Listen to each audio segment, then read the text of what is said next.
Hello everyone. सो आज हम बात करेंगे इफ स्टेटमेंट की, एलिफ की एंड एल्स स्टेटमेंट्स की। आपको याद होगा मैंने लास्ट लेक्चर में बताया था कि फ्लो कंट्रोल स्टेटमेंट्स क्या होता है। मान लीजिए कि आप कई प्रोग्राम लिख रहे हैं, राइट।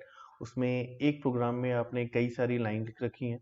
उस लाइंस के फ्लो को कंट्रोल कौन करेगा? Flow control statement. यानी कोई प्रोग्राम लिखा है, उसमें कई सारी लाइनें लिखी हैं, उस लाइन के फ्लो को मुझे कंट्रोल करना है, राइट। सो वहां पे पिक्चर में आता है कौन से स्टेटमेंट्स? Flow control. वो दो टाइप की होती है, डिसीजन कंट्रोल होता है हमारा और आइटरेटिव कंट्रोल होता है। डिसीजन में मैंने बताया था आपको कि हम पढ़ेंगे इफ के बारे में, इफ एल्स के बारे में, एलिफ के बारे में और एल्स के बारे में। आइटरेटिव में आता है लूप कॉन्सेप्ट, उसमें हम पढ़ेंगे व्हाइल लूप और फॉर लूप। बट आज तो हम देखने वाले हैं डिसीजन कंट्रोल। उसमें अभी हम बात कर रहे हैं इफ की, इफ एल्स की और एलिफ एल्स, सबके हम एग्जाम्पल भी करेंगे। बट मैं आपको नॉर्मली बताता हूँ कि इफ स्टेटमेंट कैसे डिफरेंट है सी प्लस और जावा से पाइथन में। ओके। सो मान लीजिए कि इफ स्टेटमेंट तो वही स्टेटमेंट है जो एक स्पेसिफिक कंडीशन को टेस्ट करने के लिए यूज करते हैं। मान लीजिए कि अगर वो कंडीशन जो आपने दी है वो ट्रू है, उसके कोड के अंदर जो भी उस ब्लॉक ऑफ कोड लिखा हुआ है ट्रू अगर होती है तो वो एग्जीक्यूट हो जाती है, ठीक है।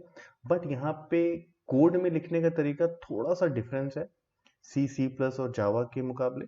बट आगे हम बात करते हैं, मैं कैसे दिखाऊंगा क्या क्या डिफरेंस होते हैं। अभी हम बात कर रहे हैं केवल इफ स्टेटमेंट की। अब मैं बताता हूँ आपको इफ एल्स में क्या यूज होता है। सो मान लीजिए कि आपने कोई इफ ब्लॉक दिया और अगर वो ट्रू नहीं हुआ, ठीक है, तो वो कहाँ पे जाएगा? वो एल्स में चला जाएगा। आपने कोई कंडीशन दी बट वो कंडीशन ट्रू नहीं हुई, तो मैंने एक एल्स और लगा दिया इसमें, तो वो उसके अंदर जो भी सेट ऑफ इंस्ट्रक्शन लिखे होंगे वो वाला पार्ट आपका एग्जीक्यूट हो जाएगा। चलिए इसको मैं आपको थोड़ा डायग्राम से बता देता हूँ कि यूज कैसे करते हैं। एक बार आप देखिए, यहाँ पे मैंने लिखा हुआ है इफ के साथ पाइथन में इफ देंगे, फिर हम एक कंडीशन देंगे, जो भी कंडीशन आपको लगता है कि वो ट्रू होनी है, राइट। फिर हम लगाते हैं यहाँ पे कोलन। कोलन लगाने के बाद हम यहाँ पे जैसे ही इंटर करेंगे ऑटोमेटिक कुछ स्पेस ले लेगा, राइट। उसे कहते हैं इंडेंटेशन। पाइथन में इंडेंटेशन का बहुत यूज है, बहुत इंपॉर्टेंट है। अगर आपकी इंडेंटेशन इधर से उधर हो गई तो आपके कोड वो एग्जीक्यूट नहीं होगा। मैं इफ ब्लॉक की बात कर रहा हूँ अभी, ठीक है। तो हमें इफ ब्लॉक के अंदर कौन सा लाइन चलवानी है उसको कौन डिसाइड करता है? इंडेंटेशन। सो आपको कैसे कोड लिखना है? आप लिखेंगे इफ, फिर आप कुछ स्पेसिफिक कंडीशन देंगे, कोलन लगाएंगे।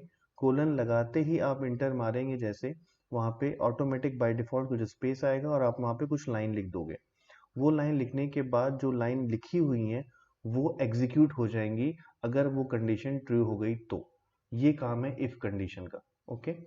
अब अगर मैं आपको याद दिलाऊं कि सी प्लस और जावा में कैसे होता था, पाइथन से क्या डिफरेंस है, तो इफ स्टेटमेंट लिखते थे हम करली ब्रेसेस से, उसके अंदर बॉडी बनाते थे और बॉडी के अंदर जो भी हम सेट ऑफ इंस्ट्रक्शन लिखते थे वो पार्ट एग्जीक्यूट होता था, करेक्ट है।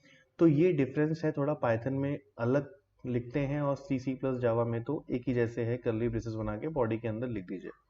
चलिए अब हम कोडिंग करके देख लेते हैं तो हमारी चीजें थोड़ी और क्लियर हो जाएंगी। मान लीजिए कि हमें कोई यूजर से एक नंबर इनपुट करवाना है, तो मैं डालता हूँ यहाँ पे, मैं कोडिंग करना स्टार्ट करता हूँ। x equal to int input, ये चीज मैं आपको ऑलरेडी बता चुका हूँ, आई होप कि आपको समझ में आ रही होगी। इंटर ए नंबर। अब मैं कोई इफ कंडीशन के साथ एक कोड लिखता हूँ यहाँ पे, मैं देखिए यहाँ पे लगाता हूँ कोलन। जैसे ही आपने इफ के साथ एक कंडीशन दी x ग्रेटर देन 0 और लगाया कोलन और आपने मारा इंटर, तो देखिए ऑटोमेटिक कुछ स्पेस आ गया, राइट।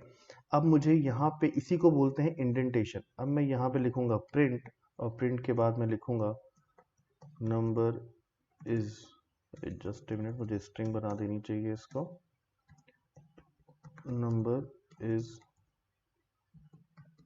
Positive, correct. अब देखिए फिर से वहीं पे लाइन आ रही है कि मुझे कुछ वहां पे लिखना है तो मैं लिख सकता हूँ, बट मैं यहाँ पे नहीं लिख रहा हूँ, तो मैं यहाँ पे एक प्रिंट लगा के मैं लिखता हूँ this line is outside outside of if block. I hope ये आपको समझ में आ रहा होगा कि मैं क्या कर रहा हूँ। मैंने एक यूजर से इनपुट करवाया नंबर, मैं फिर एक कंडीशन दे रहा हूँ इफ x ग्रेटर देन 0, और मैंने लगाया कोलन, और फिर मैंने यहाँ पे प्रिंट करके नंबर इज पॉजिटिव, अगर वो नंबर 0 से बड़ा है तो उसे पॉजिटिव प्रिंट कर दे। बट ये स्टेटमेंट जो लिखी मैंने प्रिंट की, ये मैंने अलग इंडेंटेशन में लिखी हुई है, यानी इफ ब्लॉक के अंदर नहीं है। इफ ब्लॉक के अंदर तो केवल एक ही चीज लिखी हुई है, तो वो ही एग्जीक्यूट होगा अगर वो कंडीशन ट्रू हो गई तो। मैं इसको रन करके देख लेता हूँ। अब मान लीजिए मैं इंटर ए नंबर करता हूँ, मैं 2 करता हूँ, तो 2 क्या है, नंबर इज पॉजिटिव। देखिए ये तो पॉजिटिव बता दिया इसने, बट यहाँ पे क्या आया, ये लाइन भी प्रिंट होगी क्योंकि ये तो आपके कंडीशन के बाहर लिखी हुई है, तो ये तो प्रिंट होनी होनी है, इसमें कोई दिक्कत नहीं होनी चाहिए, राइट। अब मैं आपको एक दूसरा प्रोग्राम करके बताता हूँ, जिसमें मान लीजिए कि आप, अगर मैं एक कंडीशन और डाल देता हूँ, मैं इसको कॉपी करता हूँ इसी प्रोग्राम में, यहाँ पे मैं दिखाता हूँ आपको। प्रिंट लिखने के बाद मैं एक इफ और लगाता हूँ अलग कंडीशन से, x लेस देन 0 और कोलन लगाऊंगा, प्रिंट कर दूंगा क्या, number is negative. Number is, sorry मुझे इसको स्ट्रिंग में बनाना चाहिए, नंबर इज नेगेटिव, ठीक है। और बाकी को कोड में वैसे क्या वैसे ही रहने देता हूँ। इसको एग्जीक्यूट करके देखते हैं, 2 करूंगा तो वही आएगा।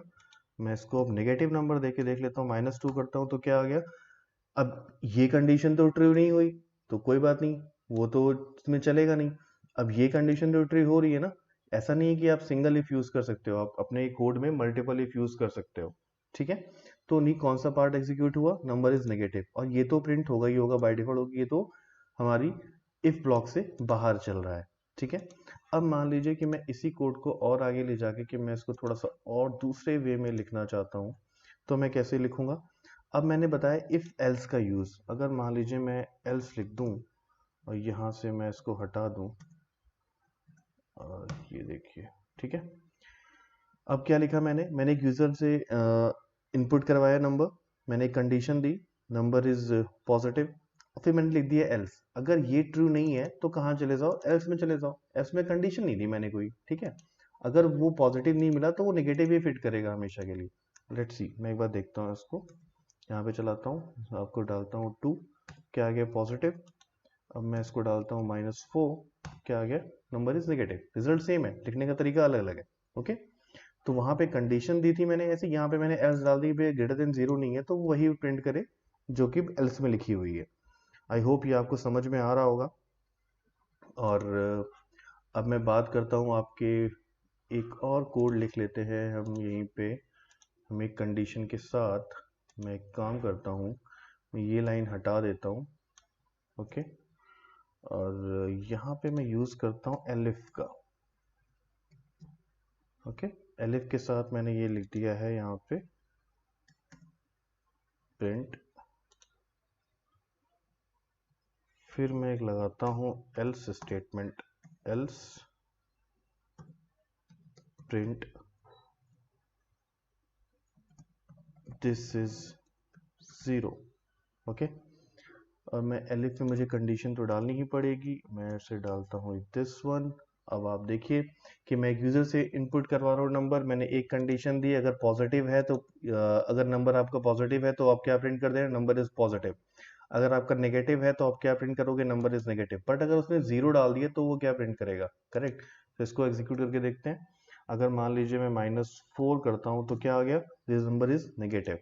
अब मान लीजिए मैंने यहाँ पे 0 कर दूंगा तो किस में जाएगा, ना इफ का पार्ट एग्जीक्यूट होगा ना एलिफ का, किसका होगा, एल्स का। तो क्या आ गया, दिस इज 0। सो अब देखिए कितना यूज है आपका इफ का, एलिफ का, एल्स का, मैंने सारे एग्जांपल करके दिखा दिए। आई होप ये आपको समझ में आया होगा। अब मिलते हैं नेक्स्ट लेक्चर में for loop and while loop. Thank you so much for this.